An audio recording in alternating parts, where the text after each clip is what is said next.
There's this prevailing idea in media that something isn't woke if it's not absolutely forced propaganda. I strongly disagree with this idea because woke is not something that's binary. It's like a cancer. There's stages to it. It's not because you're not at stage 4 cancer that you don't have it. You have cancer and you have varying degrees of it, and woke is the same thing. That's why I'm so torn when I watch Haunted Hotel.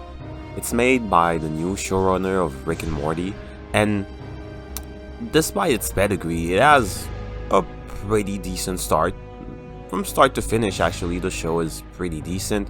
It has, to a certain extent, interesting characters and just good art. It's well produced, but you can tell that the woke ideology has an effect on the show.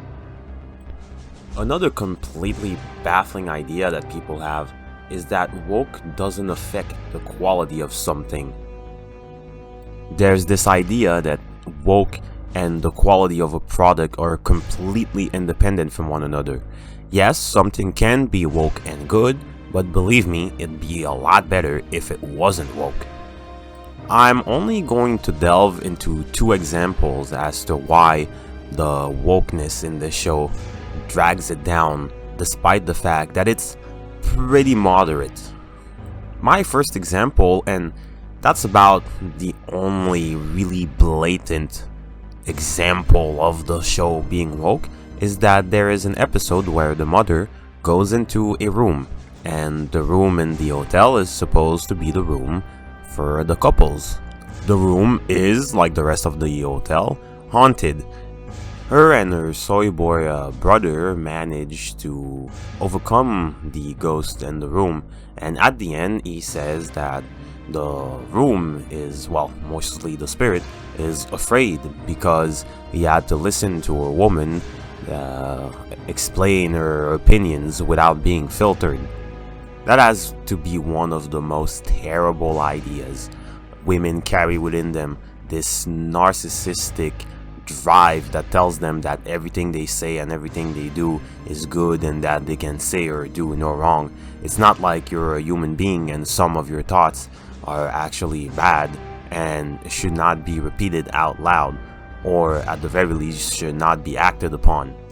I'm not gonna focus too much on this moment because, as cringe as it was, it is one of the few moments where the show goes overdrive, and I think that because of it, it is less dangerous. Most animals are a lot more sensitive to their environments than human beings. That's why we used to take canaries with us in mines to make sure that nobody died to gas exposures. The problem with humans is that when something is too subtle, whether it is something in their environment or propaganda, it takes a long time for them to consciously detect it, and what happens is that they might get a lethal dose of, let's say, a toxic gas before feeling the effects of it and die before they can actually do anything. Such is the case with propaganda, and when something is explicit as that, then it's laughed at and it's put in a corner, and people think that, well, it's inoffensive, we'll keep it there, but we know that it's a threat, we'll just keep it there as long as it doesn't do anything. That statement represents the rest of the show, and that statement is acted upon through the characters, specifically the male characters. Most of them have terrible storylines, terrible personality traits, and have absolutely nothing interesting to do with the plot. They don't advance it, and they don't really have anything going on for themselves. The only exception is Abaddon, but technically Abaddon is not human. He's a demon who's possessing the body of a boy from the 17th century. And that's the thing, we know that leftists really love to redeem evil. It's a typically feminine trait. Think Beauty and the Beast. The female characters have a lot more going for them, especially Esther, the tomboy. She has all the traits that would normally have been given to Ben, her brother. Tomboys actually do exist in real life, or used to exist, but now they've been psyoped into all becoming lesbians. And tomboy characters are usually cool. The problem is that they give absolutely nothing to Ben. And the mother is pretty annoying because she more or less might as well, she's a divorced, strong, independent, single mother. But Ben and his uncle Nathan are really a drag on the show because the woke ideology will not permit two males, especially two white males, to do or say anything interesting or to be developed or have moments of glory. The only thing interesting with Ben is that he is a conduit. He can communicate with ghosts and link with them and share experiences. There's never anything done with this outside of maybe episode 1. The rest is more or less used for humor and doesn't really impact much of anything. Ben's character and relationships kinda go in a circle and they really don't get anywhere. Because I'm aware this is a comedic show and people will say, well, that's the nature of these shows, but the other characters actually get to evolve and have their moments and lessons. Ben doesn't really. Ben is still the same soft-ass wet noodle from beginning to end, and he can never really have a win, and that gets boring extremely fast.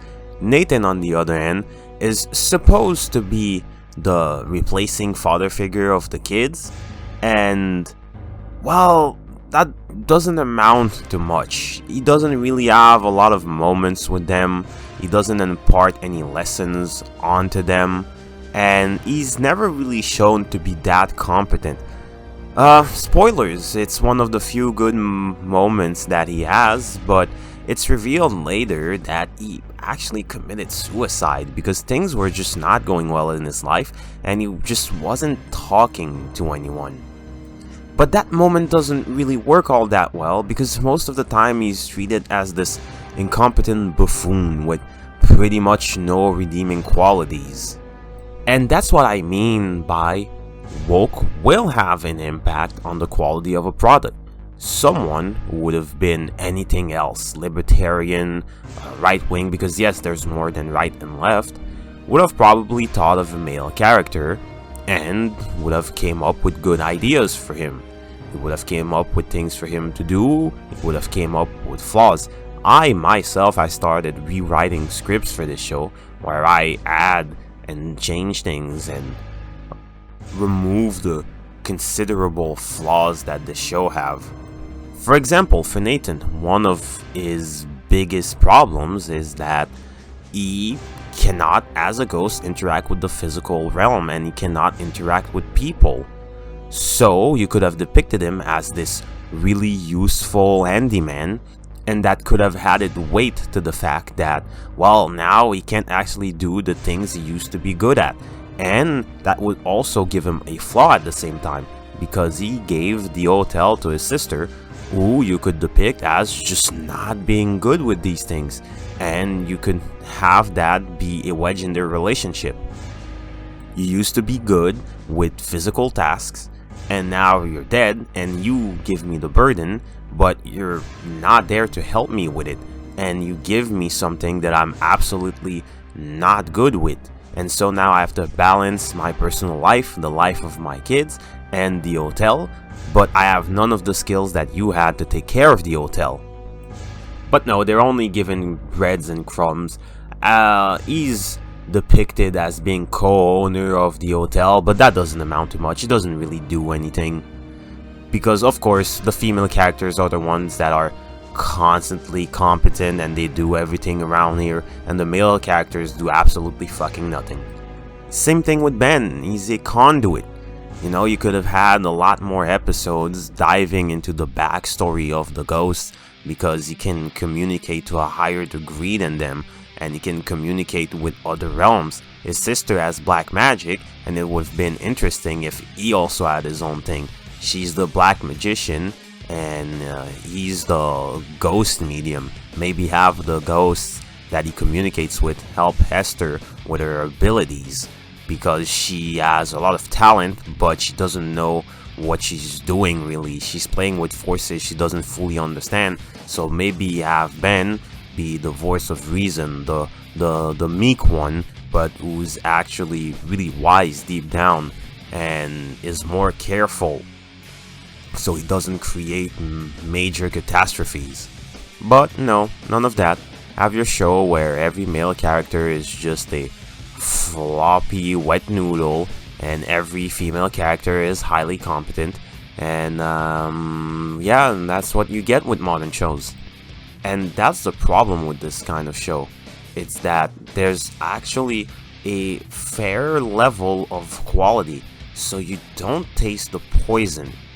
When you add repetition bias, you end up with this situation where you actually cannot argue with most people, because good works of fiction, movies, video games, TV shows, have repeated for many years ideas that were false, but because they were put in quality entertainment, people accept these ideas because they come along with something good. There's a lot of ideas that are obviously wrong that if you mention to people, people are going to argue with you. The fact that male are generally physically superior than women in sports and combat, the fact that there's also personality differences within men and women, the fact that genetics actually plays a major part in the success of an individual and what they will like and what they will succeed in or not. The idea that the environment actually has something to do with how people evolve. And the worst of all, well, there's no climate change crisis. I was at the bank the other day and I was discussing with a boomer, and of course he went on the subject of the climate, and immediately he quoted the experts and that, oh, the climate is changing. But you can't argue with people with ideas like that, because we've been told that there's a climate crisis since at least the 60s of the 70s. Don't mind the fact that we're not dying at the bottom of the new ocean created by the melted ice caps. Don't believe your lying eyes because an expert told you so. So as innocuous as the show can be, it is actually very dangerous because it is part of a long line of shows, of media that repeats ideas that are detrimental to both sexes and society as a whole, but it will go low on most people's radar. And when I tell people why I dislike the show and why I think it's not good, I'll just be told that I'm some kind of conspiracist, and then maybe in 2 or 3 years you'll probably come to your own conclusions and realize that you were fed lies, and you're going to repeat the same things that me and people like me are saying right now, that this show, like many others, is just blatant propaganda and that we've been lied to since the beginning.